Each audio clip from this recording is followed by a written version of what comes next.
Live from the Al Newharth Media Center, this is Coyote News. Tonight on Coyote News, both supporters and protesters turned out for Donald Trump's visit to Sioux City. And the latest on how CAB is already preparing for their big spring concert by gathering student feedback. Plus, how a sustainable farm is providing the community with fresh food and investment opportunities.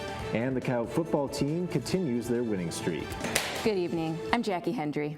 And I'm Levi Goots. We'll get to those stories and more in just a few minutes. First, the headlines with Cassidy Cornell.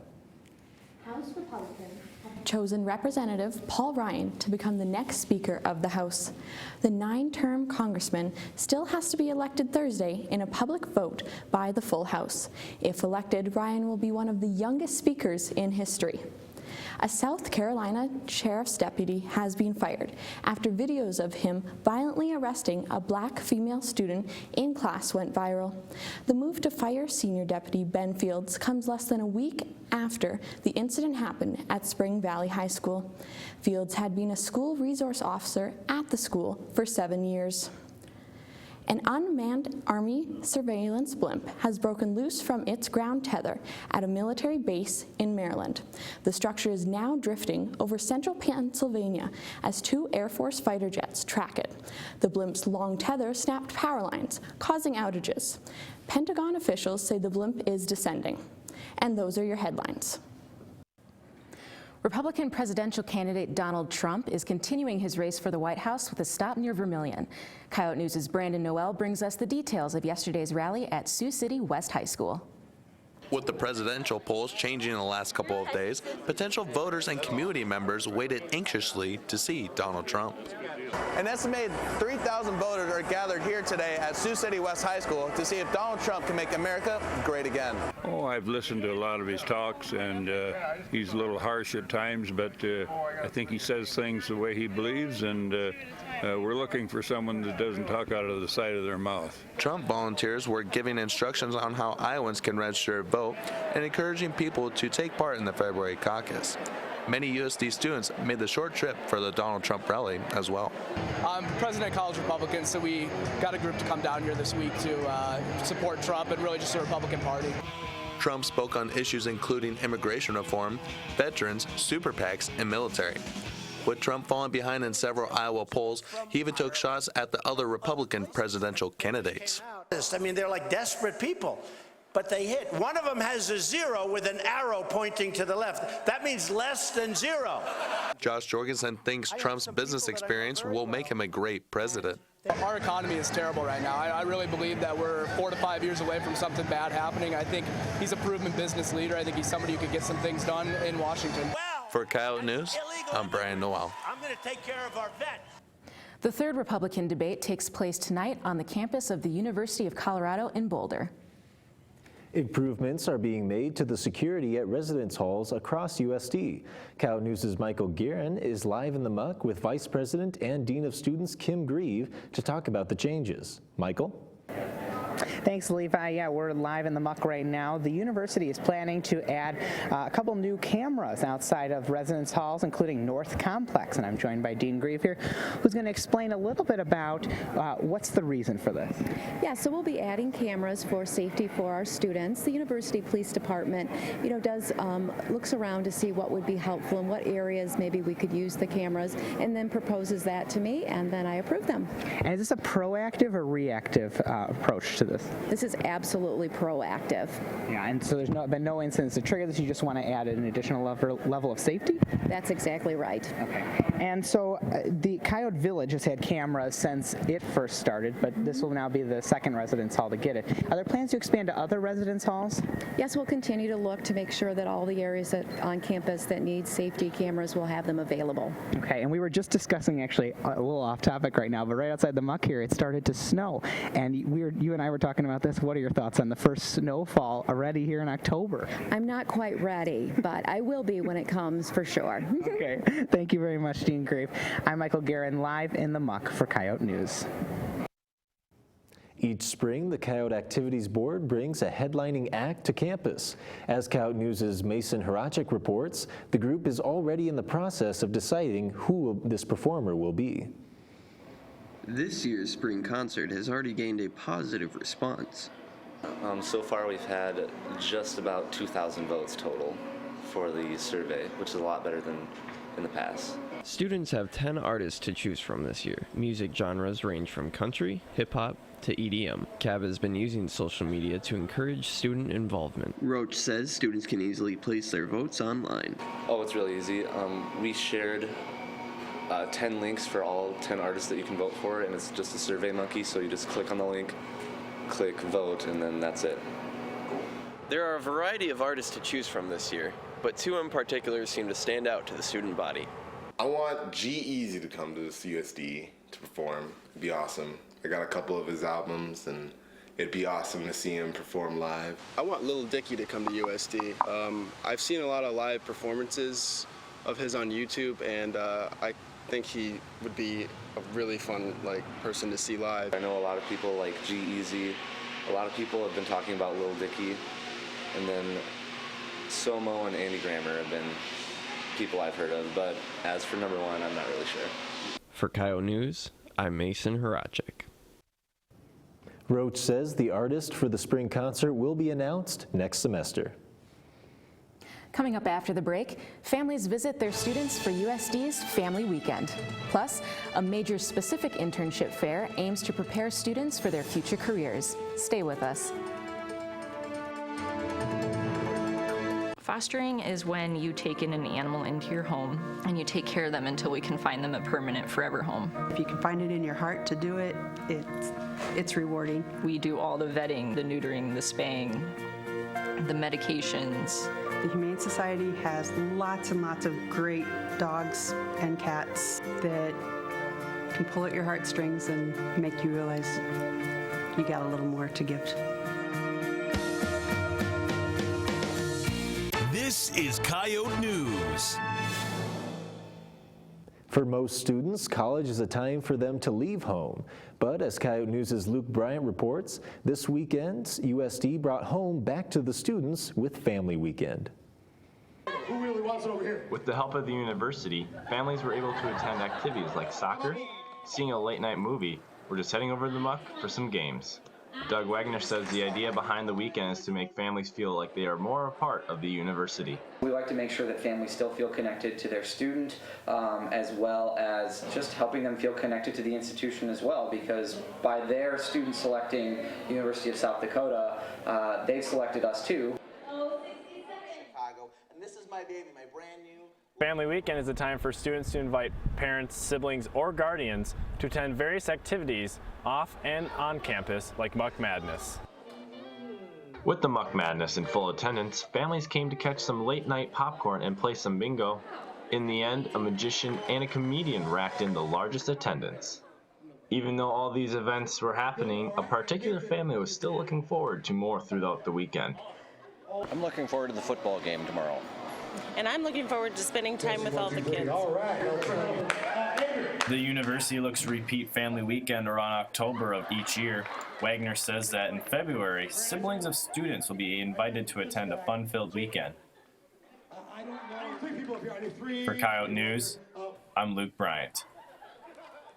More than 100 families registered to join their student for the weekend. This week, USD's Media and Journalism Department hosted an internship and career fair to prepare students for life after college.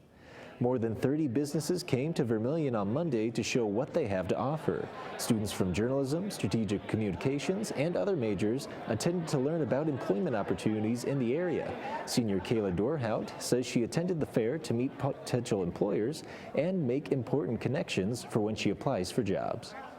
It's been an absolutely great experience. I feel like I've talked to more people than I would have had the chance to if I would have done it on my own. So I think this is a great opportunity for students to come in and start networking. Dorhout says she's looking for businesses that will push her creatively. Television and radio stations, newspapers, and marketing and advertising agencies were represented at the fair. This is the third year the Media and Journalism Department has hosted an internship and career fair. Coming up after the break, haunted houses are getting people in the Halloween spirit, and a sustainable farm aims to keep the community involved. Stay tuned.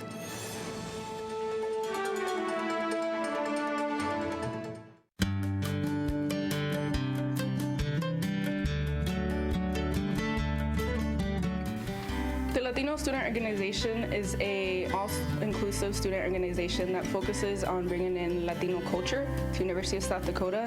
We do fiestas, we do piñata parties.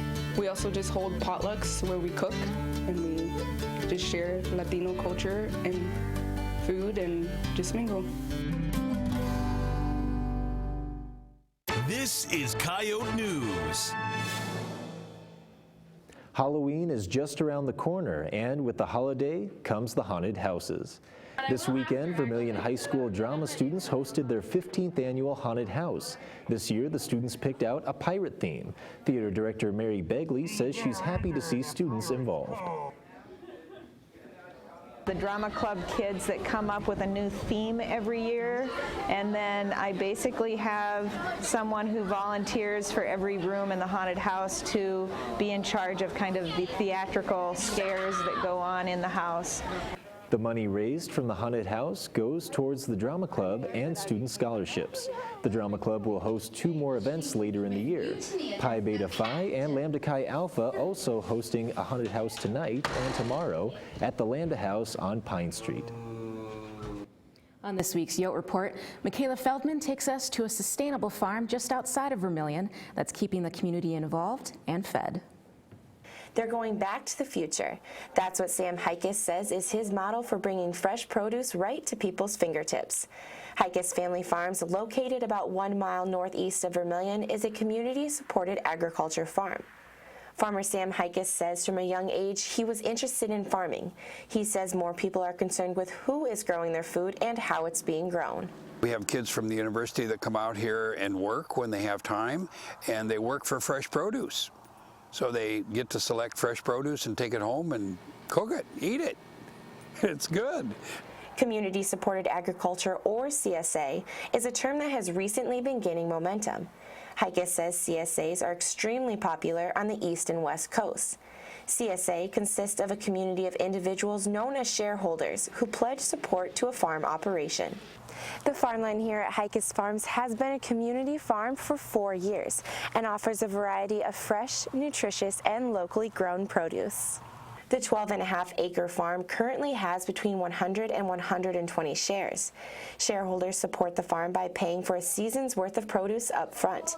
They also share in the risks and benefits that result from the food production. Shareholder Jeannie Melhoff says being a shareholder has been a great experience. It's been well worth it just coming out here. It's just such a fun experience coming out to a farm again. I grew up on a farm, and the produce has been wonderful.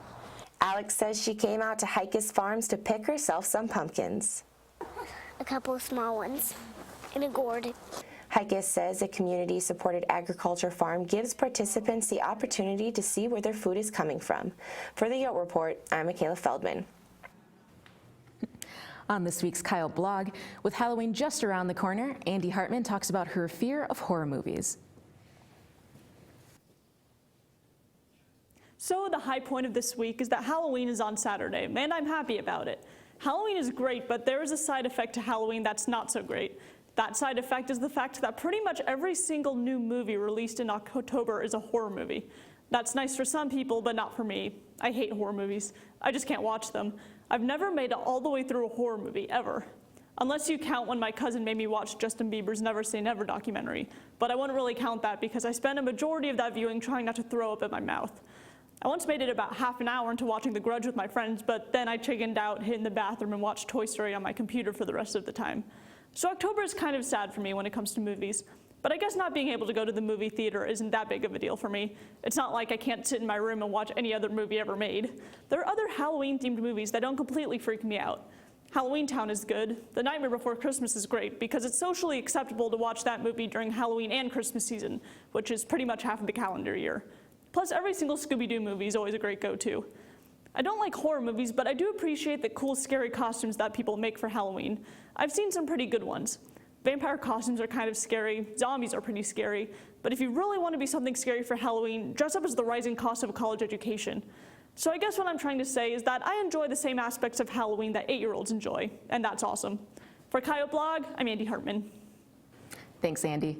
Coming up after the break, the Coyotes tally their second consecutive win by beating Missouri State. Plus, a preview of the women's basketball season. Stay with us.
This is Coyote News.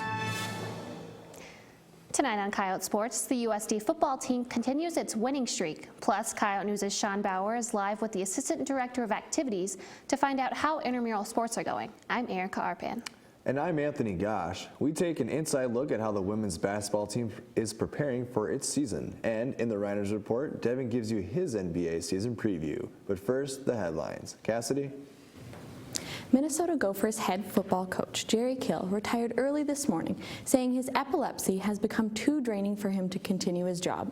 Kill told his staff and players of his decision in early morning meetings, and then he spoke for nearly half an hour about how hard it will be for him to stop coaching. The Kansas City Royals defeated the New York Mets 5-4 in 14 innings last night to win Game 1 of the World Series. Royals first baseman Eric Hosmer drove in the game-winning run on a sacrifice fly. The two teams continue their series tonight at 7. Minnesota Timberwolves president and head coach Flip Saunders died Sunday at the age of 60 due to complications from cancer. Saunders was diagnosed with Hodgkin's lymphoma in August and was hospitalized in September following complications from the disease. The Timberwolves will wear a commemorative patch for the rest of the season to honor Saunders. And those are your headlines. The USD football team didn't let last week's win over NDSU distract them from this past Saturday as they cruised to a 40-10 win over Missouri State. Quarterback Ryan Sager threw for a career-high 275 yards, while true freshman Michael Frederick ran for a career-high 129 yards to lead the Coyotes. Kicker Miles Bergner continued his strong season, making 4 field goals, including a 53-yarder to open up scoring for USD. The win moves the Coyotes to 4-3 overall and 2-2 in the Missouri Valley Conference play. The Coyotes are back on the road this Saturday as they travel to Cedar Falls to take on UNI. The women's soccer team tallied a win against Western Illinois this weekend for their final home game at the USD Soccer Complex. On Sunday, the Coyotes beat the Leathernecks 4-2. The teams took to the field where windy conditions altered the shot selection of both teams. The Leathernecks took advantage of the wind to their back by scoring 2 points early in the first half. But the Coyotes held fast and struck back early in the second half with a penalty kick. With the win now in their favor, the Coyotes kept the momentum and scored an additional 3 goals as the Leathernecks had no answer. The Coyotes finished with 10 shots to the Leathernecks 8. The Coyotes also scored a 2-1 win on Friday against IUPUI. The team remains 4th in Summit League standings with 12 points and 1 game left. The Coyote women's swimming and diving team broke 2 school records on Thursday in their meet against UNI. Freshman Teresa Godlewski now holds the record in both the 100 and 200 meter backstroke. The Coyotes picked up wins in the 200 meter freestyle and the 100 meter butterfly. The Coyotes also placed 1st and 2nd in the 200 meter medley. Diver Grayson Herding won both the 1 and 3 meter dives as she continues her quest for the conference title. Despite their broken records, UNI beat the Coyotes by a total score of 167-133. Both the men and women head to Ames next Friday and Saturday for a triangular meet with Iowa State and TCU. Intramural sports are a popular activity among USD students. Now, Coyote News' Sean Bauer is live with Assistant Director of Activities Connor Singheisen to talk about what goes into planning intramural sports. Sean? Thanks, Anthony.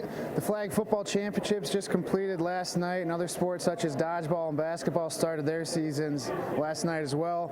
I'm here with Connor Singheisen to talk about what all goes into the planning process with intramural sports. Thanks for stopping by with us, Connor. First off, how many students would you say participate in intramural activities here at USD?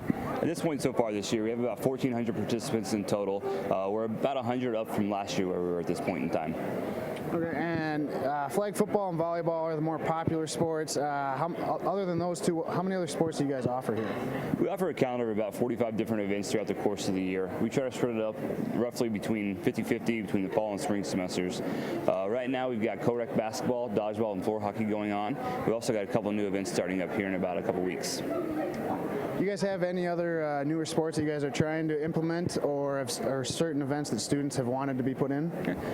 In the spring, we'll be offering 2 new events. The first one is going to be a Madden NFL tournament on Xbox. We're really excited about that. We're hoping to have about 16 to 20 participants in that tournament just because of the length. And we also have a Texas Hold'em tournament going on this fall. Okay. Now, what goes into the planning, like getting all the schedules ready and making sure there's enough officials for each sport? What do you all have to do for that? For that, we have to do a lot. There's a lot of training for officials for different sports, whether it be flag football, basketball, soccer, volleyball. So we have to have multiple officials trainings for those sports. Scheduling is always a tough thing because we have a limited amount of space here in this facility. We have to make sure we have enough times. There's times available that when we have teams that lots of different opportunities for teams to join. Thank you. That was Connor Singhuisen. If you have any questions, please visit the Wellness Center and ask him any questions about intramural sports. Live from the Muck for Coyote News, I'm Sean Bauer. Thanks, Sean. The women's basketball team is preparing for another season. Tonight, Coyote News' Carmen Susan brings us to the practice court to find out how the team's getting ready for their first game. It's beginning to look a lot like the start of another Coyote basketball season. Coach Amy Williams says this year's team is a unique balance, including 7 new players who haven't worn a Coyote jersey in competition yet. Well, we have an outstanding group of young women on this team, and we feel very fortunate. There's people that care for each other, have each other's backs, and there's just been really, really good leadership from our upperclassmen. I've been extremely proud of that up to this point. Williams says that finding the leadership and chemistry amongst the 15 players and maintaining that throughout the season won't be challenging. She also says they're excited to have Nicole Seacamp back for another year and that Nicole is one of the leaders in the program. You know, I'm just excited for the overall year to have another, a year to, I guess, try and win that championship and go to the NCAA tournament again with this group of girls is going to be awesome. Seacamp also says the opportunity to play another season gives her more time to get better and focus on her leadership skills. The team will be traveling to Salt Lake City for their first game in November. For Coyote News, I'm Carmen Susan. On this week's Reiner's Report, Devin gears up for basketball season. It's an exciting week for NBA fans like myself, as regular season games begin. Just a few short months ago, the Golden State Warriors defeated the Cleveland Cavaliers in 6 games to win the NBA Finals. Cavaliers fans, or should I say LeBron James fans, say the Warriors got lucky because Kevin Love and Kyrie Irving were injured during the finals. I believe the Warriors would have won anyway, and they will repeat as champions again this season. Stephen Curry is reason number 1. He is coming off an MVP season, and I don't see him cooling down. He will continue to score points at will. Plus, his splash brother, Klay Thompson, is still there. They will continue to be the most exciting backcourt combo in the league. Don't worry, Cavs fans. LeBron will have another great year, and I think we'll see a finals rematch. But I think the outcome will be the same. With Irving and Love, the Cavs might be able to take the series to a 7th game, but Curry and company will prevail. I am personally excited to see how my Boston Celtics play. They made the playoffs last year with a 40-42 record thanks to playing in the below-average Eastern Conference.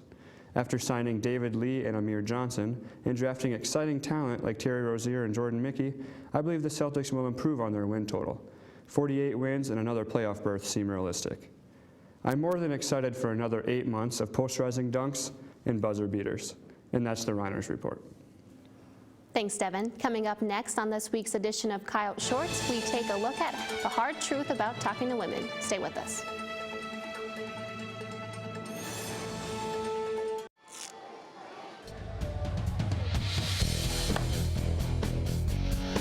Climbing's awesome because it's challenging, both mentally and physically. You gotta love climbing because even when you're not climbing, you get a great view.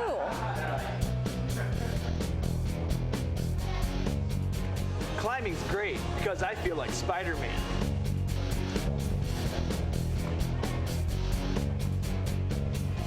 Climbing is great, because even my nerd friends can do it.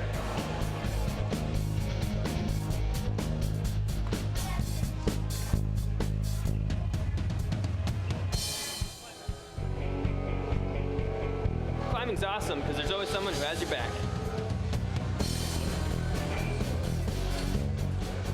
Come to the rock wall and figure out why climbing's awesome for you.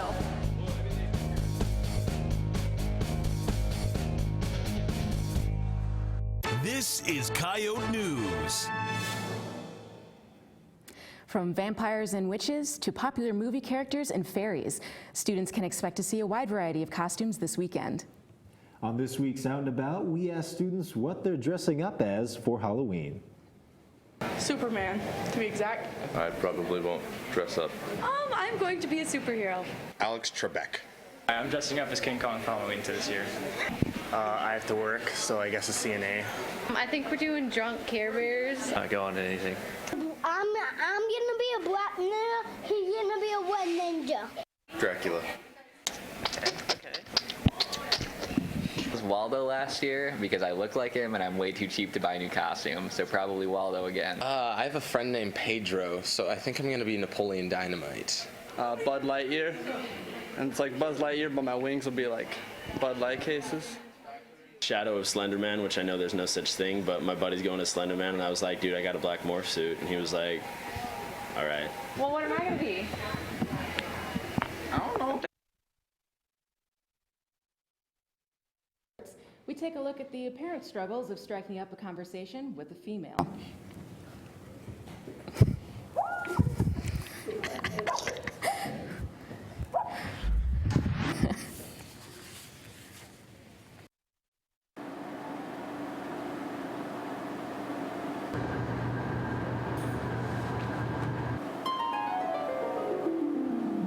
So what kind of coffee did you get? I got a pumpkin spice latte because it reminds me of fall. What's that? I've never had that before. You're joking. I can't do this.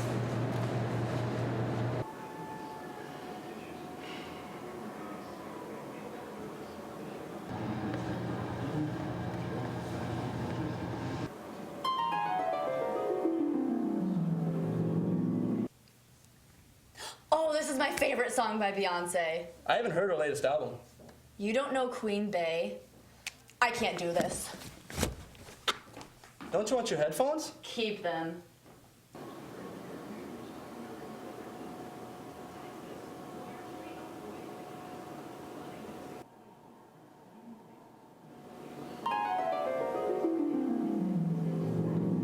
Did you see that game last night? I can't believe they got swept. That's crazy. Just stop. I can't do this.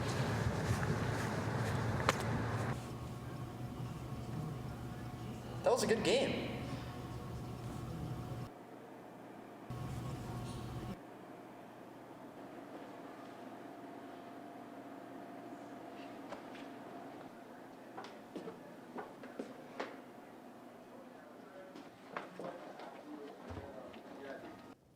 A new edition of The Volant hit newsstands today.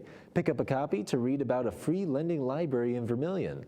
Plus, find out how one student organization is aiming to collect 6,000 food items for a local food pantry. That's all for Coyote News. Be sure to check out our new daily updates by following us on Facebook and Twitter. Have a great night. We'll see you next time.